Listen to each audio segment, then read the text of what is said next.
स्वागत है आप सभी का आपके अपने YouTube channel Vinod Hindi point में। आज के इस वीडियो में पढ़ने वाले हैं हिंदी साहित्य के प्रसिद्ध उपन्यासकार श्रीलाल शुक्ल के बारे में। श्रीलाल शुक्ल से संबंधित प्रश्न अक्सर परीक्षा में पूछे जाते हैं, तो चलिए शुरू करते हैं आज का ये वीडियो। श्रीलाल शुक्ल, इनका जन्म हुआ था 31 दिसंबर 1925 ईस्वी को। मृत्यु 28 अक्टूबर 2011 ईस्वी। हिंदी के प्रमुख साहित्यकार थे। वह समकालीन कथा साहित्य में उद्देश्यपूर्ण व्यंग लेखन के लिए विख्यात थे। 1949 ईस्वी में राज्य सिविल सेवा से नौकरी शुरू हुई। 1983 में भारतीय प्रशासनिक सेवा से निवृत्त हुए। उनका विधिवत लेखन 1954 से शुरू होता है और इसी के साथ हिंदी गद्य का एक गौरवशाली अध्याय आकार लेने लगता है। उनका पहला प्रकाशित उपन्यास सोनी घाटी का सूरज। पहला प्रकाशित उपन्यास है सोनी घाटी का सूरज। प्रकाशन वर्ष है 1957 ईस्वी। पहला प्रकाशित व्यंग है अंगद का पाँव। प्रकाशन वर्ष 1958 ईस्वी। स्वतंत्रता के बाद भारत के ग्रामीण जीवन की मूल्यहीनता को परत दर परत उघाड़ने वाले उपन्यास राग दरबारी 1968 ईस्वी के लिए उन्हें साहित्य अकादमी पुरस्कार से सम्मानित किया गया। उनके इस उपन्यास पर एक दूरदर्शन धारावाहिक का निर्माण भी हुआ। श्रीलाल शुक्ल को भारत सरकार ने 2008 ईस्वी में पद्म भूषण पुरस्कार से सम्मानित किया।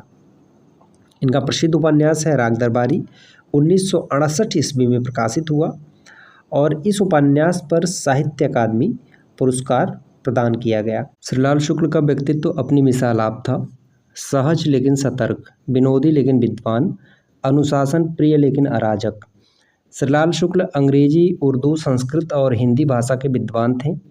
श्रीलाल शुक्ल संगीत के शास्त्रीय और सुगम दोनों पक्षों के रसिक मर्मज्ञ थे। कथाक्रम समारोह समिति के वह अध्यक्ष रहे। श्रीलाल शुक्ल जी ने गरीबी झेली, संघर्ष किया, मगर उसके विलाप से लेखन को नहीं भरा।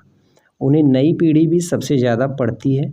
वे नई पीढ़ी को सबसे अधिक समझने और पढ़ने वाले वरिष्ठ रचनाकारों में से एक रहे। न पढ़ने और लिखने के लिए लोग सैद्धांतिकी बनाते हैं। श्रीलाल जी का लिखना और पढ़ना रुका तो स्वास्थ्य के गंभीर कारणों के चलते। श्रीलाल शुक्ल का व्यक्तित्व बड़ा सहज था। वह हमेशा मुस्कुराकर सबका स्वागत करते थे, लेकिन अपनी बात बिना लाग लपेट कहते थे। व्यक्तित्व को इसी खूबी के चलते उन्होंने सरकारी सेवा में रहते हुए भी व्यवस्था पर करारी चोट करने वाली राग दरबारी जैसी रचना हिंदी साहित्य को दी। राग दरबारी इनका प्रसिद्ध उपन्यास है। 1968 ईस्वी में लिखा गया और इस उपन्यास पर उन्हें साहित्य अकादमी पुरस्कार भी प्राप्त हुआ। इनकी जो प्रसिद्ध रचनाएं हैं उन्हें पढ़ते हैं। 10 उपन्यास, 4 कहानी संग्रह, 9 व्यंग संग्रह, 2 निबंध, 1 आलोचना पुस्तक आदि उनकी कृत को बनाए रखेंगे। उनका पहला उपन्यास सोनी घाटी का सूरज 1957 ईस्वी में प्रकाशित हुआ। उनका सबसे लोकप्रिय उपन्यास राग दरबारी 1968 में छपा।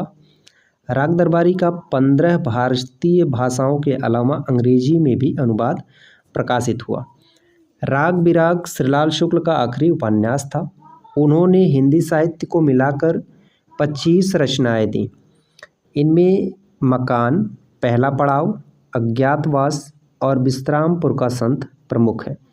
उनकी प्रसिद्ध रचनाएं हैं सोनी घाटी का सूरज 1957 ईस्वी, अज्ञातवास 1962, राग दरबारी 1968, आदमी का जहर 1972, सीमाएं टूटती है 1973, मकान 1976, पहला पड़ाव 1987, विश्रामपुर का संत 1998, बब्बर सिंह और उनके साथी 1999, राग बिराग 2001, यह घर मेरी नहीं 1979, सुरक्षा और अन्य कहानियाँ 1991, इस उम्र में 2003, 10 प्रतिनिधि कहानियाँ 2003। उनकी प्रसिद्ध व्यंग रचनाएं हैं अंगद का पाँव, ये इनकी प्रसिद्ध व्यंग रचना है 1958, यहाँ से वहाँ 1970, मेरी श्रेष्ठ व्यंग रचनाएं 1979, उमराव नगर में कुछ दिन 1986, कुछ ज़मीन में कुछ हवा में 1990, आओ बैठ लें कुछ देर 1995, अगली शताब्दी का शहर 1996, जहालत के 50 साल 2003, खबरों की जुगाली 2005, इनका प्रसिद्ध आलोचना ग्रंथ है अज्ञेय, कुछ रंग और कुछ राग 1999 ईस्वी, विनिबंध भगवती चरण वर्मा 1989, अमृतलाल नागर 1994। श्रीलाल शुक्ल व्यंग लेखक के रूप में भी प्रसिद्ध हैं। सामाजिक व्यंग्य इन्होंने किए हैं। श्रीलाल शुक्ल की सूक्ष्म और पैनी दृष्टि व्यवस्था की छोटी से छोटी विकृति को भी सहज ही देख लेती, परख लेती। उन्होंने अपने लेखन को सिर्फ राजनीति पर ही केंद्रित नहीं होने दिया, शिक्षा के क्षेत्र की दुर्दशा पर भी उन्होंने व्यंग कसा। 1963 में प्रकाशित उनकी पहली रचना धर्मयुग शिक्षा के क्षेत्र में व्याप्त विसंगतियों पर आधारित है। व्यंग संग्रह अंगद का पाँव और उपन्यास राग दरबारी में श्रीलाल शुक्ल ने इसे विस्तार दिया। शिक्षा व्यवस्था पर व्यंग, इनका प्रसिद्ध उपन्यास राग दरबारी शिक्षा व्यवस्था पर आधारित है। देश के अनेक सरकारी स्कूलों की स्थिति दयनीय है। उनके पास अच्छा भवन तक नहीं है, कहीं कहीं तो तंबुओं में कक्षाएं चलाती हैं, अर्थात न्यूनतम सुविधाओं का भी अभाव है। श्रीलाल शुक्ल इस पर टिप्पणी करते हुए कहते हैं, यही हाल राग दरबारी में छंगामल विद्यालय इंटरमीडिएट कॉलेज का भी है, जहां से इंटरमीडिएट पास करने वाले लड़के सिर्फ इमारत के आधार पर कह सकते हैं, सैनिटरी फिटिंग किस चिड़िया का नाम है। हमने विलायती तालीम तक देसी परंपरा में पाई है और इसलिए हमें देखो, हम आज भी उतने ही प्रकृत हैं। हमारे इतना पढ़ लेने पर भी हमारा पेशाब पेड़ के तने पर ही उतरता है। इन्होंने अपनी प्रसिद्ध उपन्यास राग दरबारी में शिक्षा व्यवस्था पर व्यंग किया है। विडंबना यह है कि आजकल अध्यापक भी अध्यापन के अलावा सब कुछ करते हैं। राग दरबारी के मास्टर मोतीराम की तरह वे कक्षा में पढ़ाते कम हैं और ज़्यादा समय अपनी आटे की चक्की को समर्पित करते हैं। ज़्यादातर शिक्षक मोतीराम ही हैं। नाम भले ही कुछ भी हो, ट्यूशन लेते हैं, दुकान चलाते हैं और तरह तरह के निजी धंधे करते हैं। छात्रों को देने के लिए उनके पास समय कहाँ बचता। जो व्यवस्था पहले थी वही व्यवस्था आज भी है।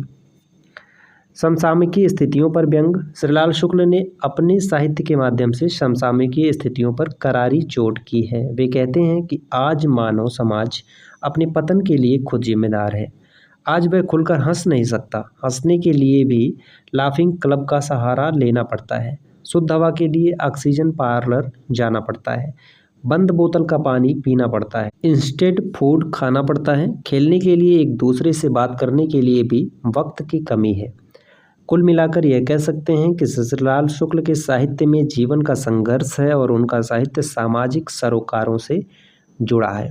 पुरस्कार 1969 में श्रीलाल शुक्ल को साहित्य अकादमी पुरस्कार प्राप्त हुआ। 1968 में राग दरबारी की रचना हुई। 1969 में इन्हें साहित्य अकादमी पुरस्कार प्राप्त हुआ, लेकिन इसके बाद ज्ञानपीठ के लिए 42 साल तक का इंतजार करना पड़ा।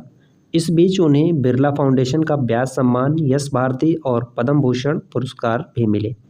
लंबे समय से बीमार चल रहे शुक्ल को 18 अक्टूबर को उत्तर प्रदेश के राज्यपाल BL जोशी ने अस्पताल में ही ज्ञानपीठ पुरस्कार से सम्मानित किया। साहित्य अकादमी पुरस्कार राग दरबारी पर प्राप्त हुआ। 42 साल के इंतज़ार के बाद इन्हें ज्ञानपीठ पुरस्कार से सम्मानित किया गया। आज के वीडियो में हमने पढ़ा श्रीलाल शुक्ल से संबंधित कुछ महत्वपूर्ण तथ्य। आशा करते हैं आज का वीडियो आप सभी को पसंद आया होगा। वीडियो से संबंधित आपका कोई सुझाव हो तो आप कमेंट करके ज़रूर बताएं। मिलते हैं अगले वीडियो में कुछ नए तथ्यों के साथ। तब तक के लिए नमस्कार।